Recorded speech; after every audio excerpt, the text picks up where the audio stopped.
We're solving a mystery today. You see, my pet died. Before I just haul it down to the pet cemetery and just throw it upon the pile of pets that came before it, we're gonna go full Stephen King on this one and do our best to resurrect it.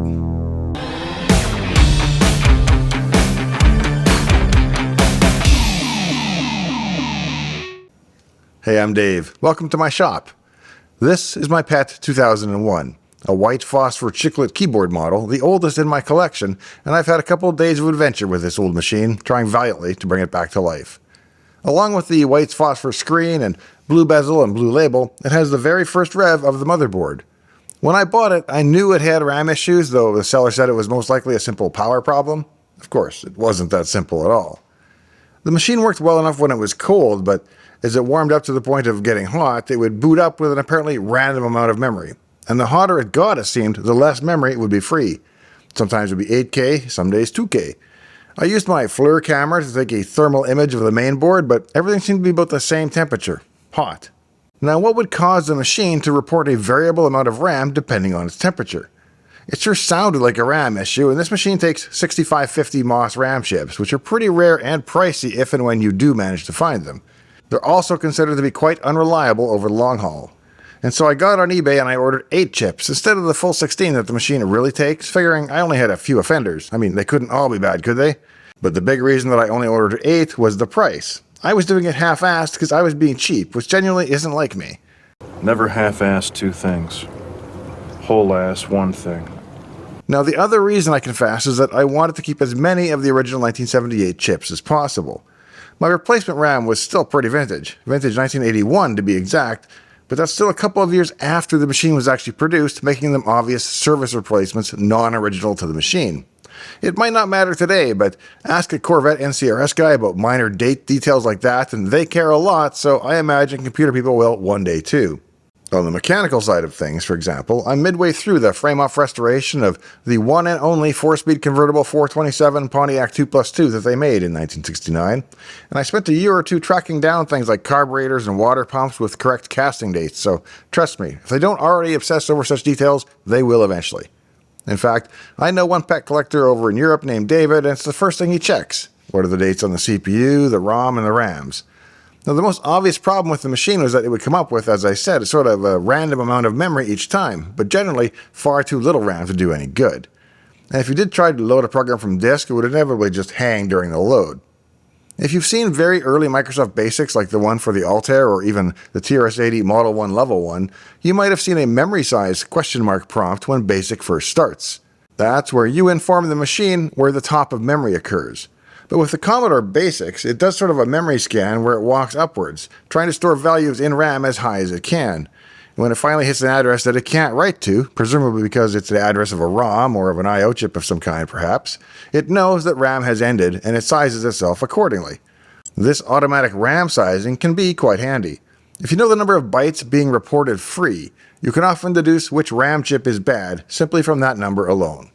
Well, you can narrow it down to one column of the RAM, but more on that later. The bigger problem was that the machine wouldn't run far enough to even run a RAM test. Once hot, it would often not boot at all. I swapped chips around based on some logic and intuition and confirmed one bad chip that way, but it didn't solve all of the issues. Still, no boot. If you look at the original PET motherboard, you find that there are 2 rows of RAM chips. I had initially just assumed that one row across was 4K and the other row across was 4K and that they added up to make 8K. And that's sort of true, except not the way that I envisioned.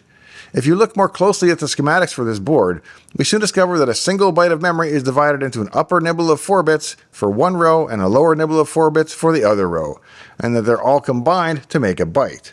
In other words, when you look at the board from the front, the RAM sockets get populated right to left, not row by row. The 6502 processor inside the PET doesn't have many registers, and it doesn't have any pointer registers whatsoever. Instead, it uses the first page of memory, the first 256 bytes, to achieve those features, and it uses the second page of memory as the system stack, at least by default. That means that even when running code out of a ROM, the machine needs the lower 2 pages of memory to work properly, or it simply won't be able to run. There are really 3 ways, other than manual testing, that you can confirm the issue at hand is bad RAM.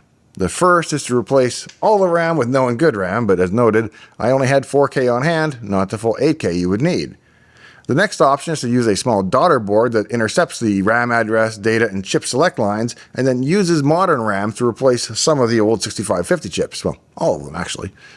I had ordered just such a board off Tindy, intended specifically for the first revision of the PET 2001 motherboard. I'll put a link to it in the video description, but keep in mind it only works if your board is the oldest kind that uses 6550s.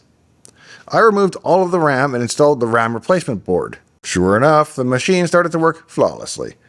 And the only problem is that while it works, I wanted my machine to work in stock form, not with all the RAM chips out of the machine and replaced by an in-circuit alternative instead. I think it's great that we have that option, and I'm indebted to them for making it, but I wanted my machine to work with the RAM chips back in their original locations. The third option is to place a circuit in between the CPU and the motherboard itself. That circuit then watches the address lines and, depending on how you have it configured, will respond to address requests with its own onboard ROM or RAM as appropriate. The board I opted to use for this test is called the Romulator, and it's available from bitfixer.com. I also put a link to it in the video description. To install the Romulator, you first pop out the 6502 CPU. The CPU then sockets into the Romulator, and the Romulator plugs into where the CPU had originally been. By wedging itself in between the CPU and the system, it can take complete control of the bus and replace any byte requested from the memory space with its own onboard data. It's all packed into a tiny FPGA package. The Romulator also has a set of dip switches that allow you to configure precisely what appears in the system memory map. By default, all the configurations provide 32K of RAM, but it's the ROM images that are the big bonus. You can set the Romulator to use the original BASIC 1 ROMs, BASIC 2, or BASIC 4.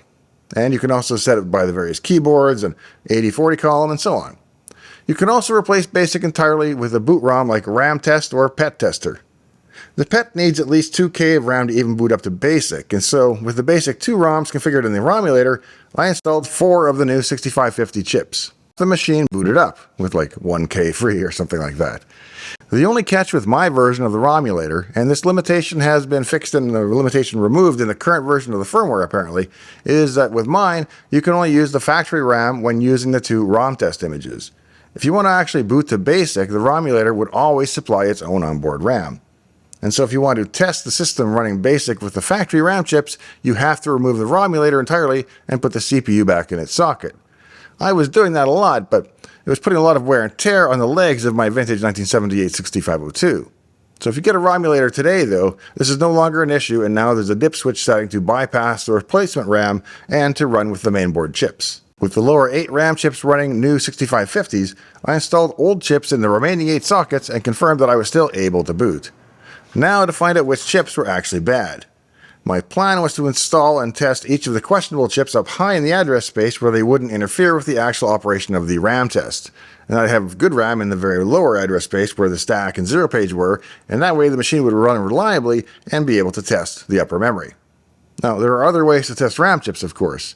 If you have a RAM chip tester that is compatible with the 6550s, that's one way, but I don't have such a tester. There was a cool tester called the Retro Chip Tester Pro or something like that, which claimed to be able to test 6550s, but I've been unable to get a response from them by email, so I'm not sure if it's still active as a product. If it is, and you know, please let me know in the comments. The next easiest way is 1x1 or 2x2, rotate system RAM chips into the 2 video RAM slots. Because you see, the video RAM of the first PET uses the same 6550 RAM chips as the rest of the system RAM. In essence then, every PET came with a bonus K of video RAM that surprisingly wasn't mentioned in the system total. Thus you can simply selectively move some system RAM chips over to the video RAM slots and watch for video corruption. And while that's a handy way to locate a chip that's always bad or obviously bad, it's not the hot ticket for catching transient heat-related issues like the ones that I was having. Fortunately, with the chips installed and with low memory running good new RAM chips, I was also able to finally boot into the RAM test module of the PET test ROM. While running it, it shows you the state of the keyboard, the ROMs, and the character set, and so forth. It then does a countdown before starting a full system RAM test. After starting that test, it promptly kicked me back with a RAM error, address 0D1A bit 02. The question now, of course, was how do I actually go to translate an address and a bit index into knowing specifically which of the 16 chips was bad? Well, turning back to the schematics, we see that from right to left, the chips indicate what addresses they actually serve. The address 0D1A would appear in the 4th column of chips from the right, labeled as 0C00 to 0FFF. but which of the two chips, top or bottom, from that column is responsible for that bit. To decode that, we need to know which actual bit in the byte being tested caused the problem, and thankfully, the PET test program provides that information. It indicated that it had a problem with the bit value 02. Now that value will always be a single integral bit, like 2, 4, 8, 16, 32, 64, and so on. And the value of 2 is represented by data bit 1, and so the problem must be in the lower 4 bits, which is motherboard row I. Looking in row I for the address 0D1A, we can see that the problem almost certainly must be with chip I4, which serves the lower 8 bits of all addresses from 0C00 through 0FFF. With that information in hand, I used my Wera chip puller to pop out the suspect chip and replace it with one of the new spares. And sure enough, by replacing that one chip, I was able to proceed past 0D1A without any further errors. In fact, the RAM test proceeded to successful completion of its first pass without a problem, and I thought I had it fixed. But the PET test offers a burn-in feature where it just keeps repeating that RAM test over and over and over as the system gets warmer and warmer, and pass after pass, and 21 passes later, I hit my next error. So I did the same thing. I observed the address, wrote it down, and found out what bit caused it, then mapped that to the specific RAM chip on the board and replaced just that one chip. In the end, I wound up replacing 3 chips in total. With 13 originals and 3 replacement chips and a couple spares taped in the trunk, the machine finally made it all through several hours of RAM test burn-in without a failure. I've decided to keep the ROMulator installed in the CPU socket for now, as it gives me the flexibility to run a more up-to-date set of basic ROMs than what originally shipped in that machine. That in turn allows me to run a broader range of software, some of which just wasn't compatible with the very early onboard ROMs. As a torture test of sort, I closed the machine up for maximum heat retention and then ran Space Invaders overnight, and it survived. Invaders is a fairly demanding game for the PET, and I figured that if there were going to be any hiccups, this game would expose them, but all went well. And by the way, the origins of the Invaders game for the PET appear to be a complete mystery, at least to me.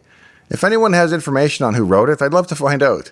It was one of the best written pieces of software development that I'd seen at the time, and I've always been kind of curious. Perhaps they were just worried about being sued by Taito or whoever created the game in the original arcade systems, but it's been over 40 years now, so maybe it's time. My next test was PET Clock, which ran flawlessly. And finally, the big moment.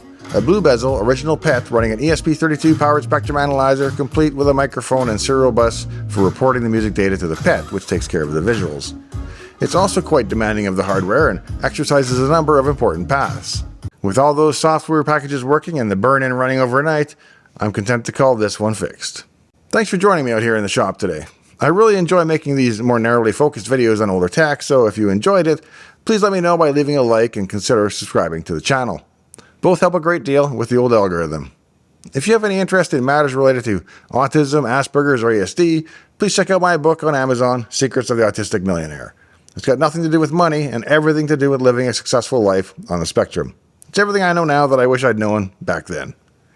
Remember, I'm mostly in this for the subs and likes, so please be sure to leave me one of each before you go today. In the meantime and in between time, I hope to see you next time, right here in Dave's Garage.